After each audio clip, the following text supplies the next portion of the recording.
Hey guys, welcome to my YouTube channel, and before starting this video, like, share, subscribe, comment, and you can also like my Facebook page. Link is given in the description. You can follow me on Quora. And before this video, please see my previous video of the beta oxidation.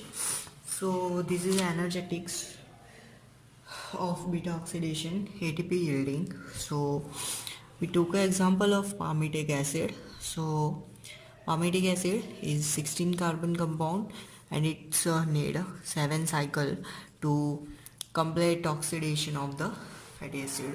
So acetyl coenzyme is formed by the 2 carbon atom. You can see the structure of that.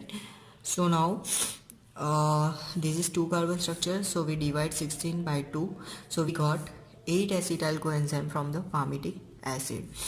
Now how to calculate a cycle? So in the last round of beta oxidation,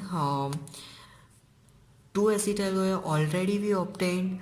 This is a normal process. You know that 2 acetyl is normally coenzyme is normally already obtained, so we have to minus 1 it for cycles, so we need a 7 cycle. Now you can see a formula, n by 2 minus 1. This is also applicable. Now ADP, so acetyl coenzyme is goes into the TCA cycle, and from the TCA cycle we need we obtain 10 ATPs. So here we obtain 8 acetyl CoA, so 10 into 8, 80 ATP. Now in my previous video we got the 1 FADH2, so we have to run the cycle for 7 times, so we need so we obtain 7 FADH2, and in one cycle and in one oxidation we got 1 NADH. So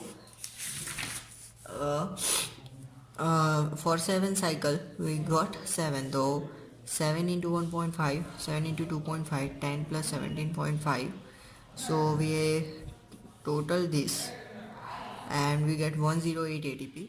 But concept is 106 ATP because the 2 ATP we lost it for the activation of the fatty acid, and whole beta oxidation is described in my previous video, so refer that, and thank you for watching my video.